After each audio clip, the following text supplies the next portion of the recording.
क्या ये? 3 करोड़ है। एक टन कितने में बेचा? 1.5 करोड़ में। ए शिनू, ये सब सच है? एमएलए साहब, मैं हिसाब बाद में दे दूंगा, लेकिन क्या रे, पहले तूने मेरे साले को धोखे से मार दिया और अब सबको भड़का रहा है। मैंने तेरे साले को नहीं मारा, समझा? मैंने कोंडा रेड्डी के खूनी को मारा है।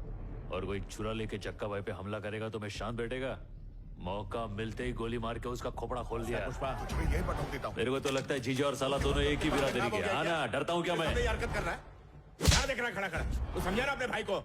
एमएलए साहब, मेरे साले को मारने से पहले इसने फोन पर मेरे से बात की थी, फिर भी मार डाला।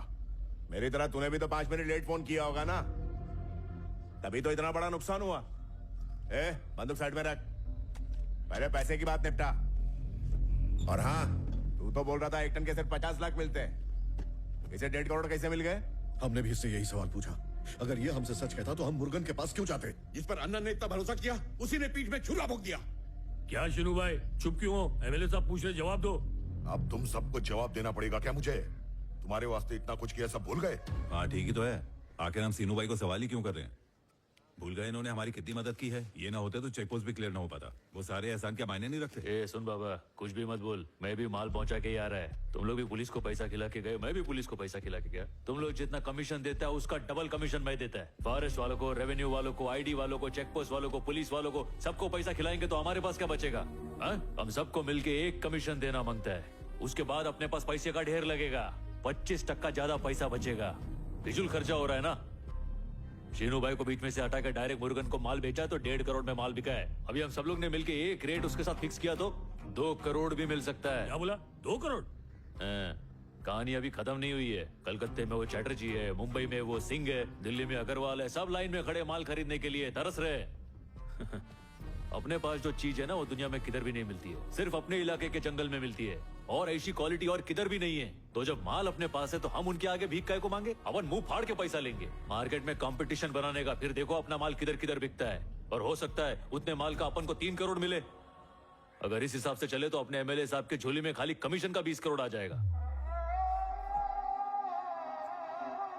हाँ भाई, पुष्पा बिल्कुल सही कह रहा है। ऐसा आदमी हमारा सिंडिकेट संभाले, इसी में हमारी भलाई है। नाव में बैठकर जाल फेंकना बहुत आसान है, पानी में उतरेगा तो बड़ी मछलियां खा जाएंगी। पुष्पा, बैठ कर एमएलए साहब को प्लान समझा। आ बैठ।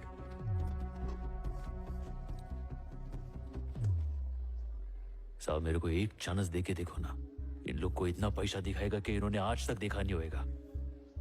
क्या सोच रहे हो साहब? मेरे पे ट्रस्ट नहीं है क्या? ये वर्दी वाले आज तक मेरा माल कभी पकड़ नहीं पाए। यही तो कलाकारी है अपने पास। अपने पे भरोसा करो साहब।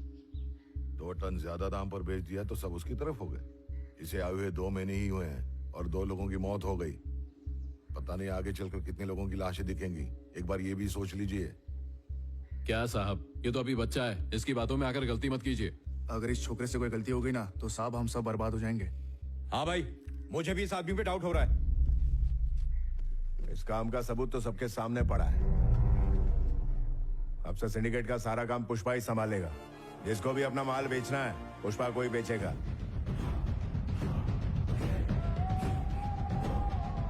कल मंदिर में सब लोग शपथ लेंगे।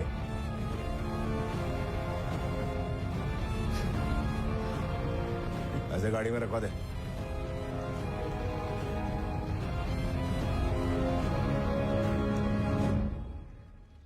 एमएलए साहब, इनसे कहो कि मेरी साली की बॉडी दे दे ताकि क्रियाक्रम कर सकूं। अबे ओ, जिस बक्से को कुर्सी समझ के बैठा है ना, उसके अंदर तेरे साले की बॉडी है। उठ जा, तेरे को बॉडी मिल जाएगी। ए सलवा, बॉडी उठवा के भिजवा दे।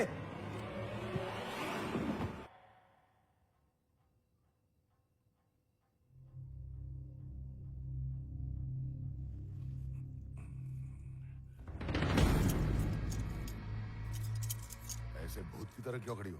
मेरे भाई को मरे अभी 15 दिन भी नहीं हुए हैं और तू यहाँ चैन की नींद सो रहा है। तुझे शर्म नहीं आती क्या? अब क्या करूं मैं? अब वो पुष्पा बहुत बड़ा आदमी बन गया है और एमएलए मिनिस्टर बन गया है।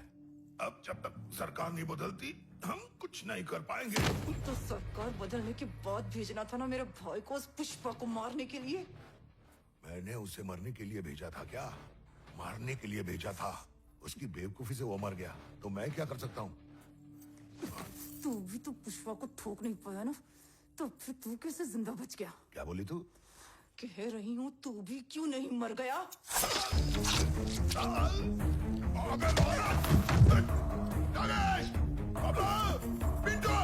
अरे अस्पताल ले चलो मुझे जाके। अगर बच गया ना तो वापस आना, सामने बता लेंगे, वरना मैं अकेली ही जाके ठोक दूंगी उस पुष्पा को। एक बोला जैसा मैं हूँ, तब के तलवार बन जाऊं।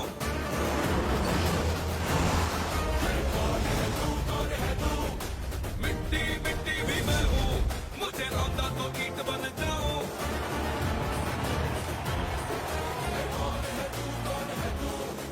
एक चट्टान सा मैं हूँ।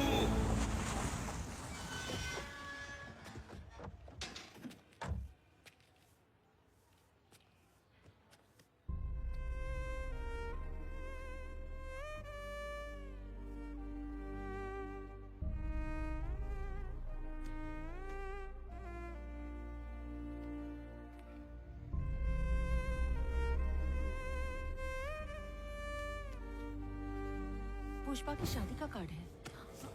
उसकी शादी कभी नहीं हो सकती। गोविंद की वजह से भुजंगा की मौत हो गई, इसलिए उसने इस्तीफा दे दिया। हालांकि जॉली रेड्डी बदला लेने के लिए पागल हुआ जा रहा था, पर उसके हालात उसको इजाजत नहीं दे रहे थे। और उधर दक्षा, वो भी बदले की आग में जल रही थी, मगर वो इंतजार करने के अलावा और कुछ कर नहीं सकती थी। पुष्पा को टक्कर देने वाला कोई बचा ही नहीं था। लेकिन उसी वक्त एक ऐसे आदमी की एंट्री हुई जिसने पूरी कहानी बदल के रख दी। हरियाणा से ट्रांसफर लेकर आए थे और हिंदी में इनका हाथ थोड़ा तंग था।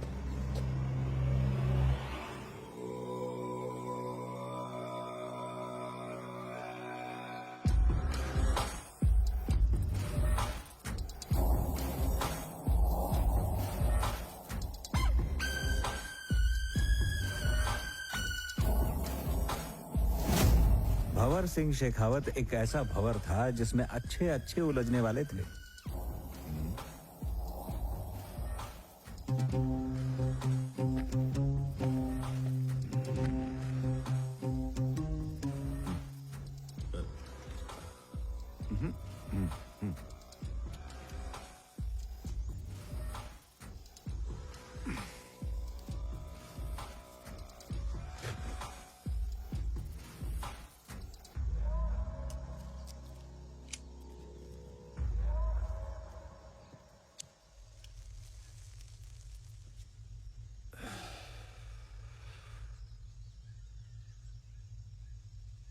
माल काढ़ा के थारो शीलावती है के? जी साहब।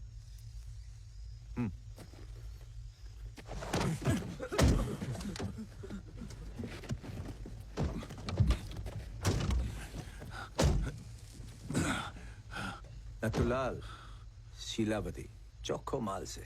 यहाँ पर अच्छा माल मिलता है सर। अरे इसीलिए तो मैं सो गया था। सोने वाला था? नहीं। सो जाएगा? हाँ सो जाएगा। आ जाएगी देवी।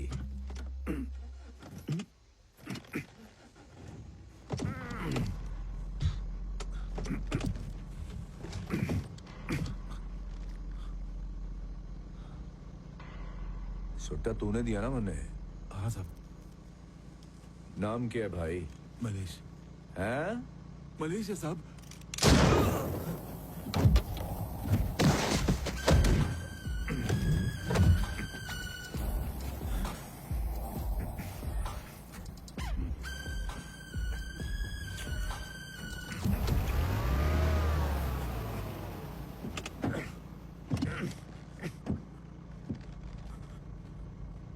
के नाम से तारो? देवराजू सर। हैं? देवराजू सर।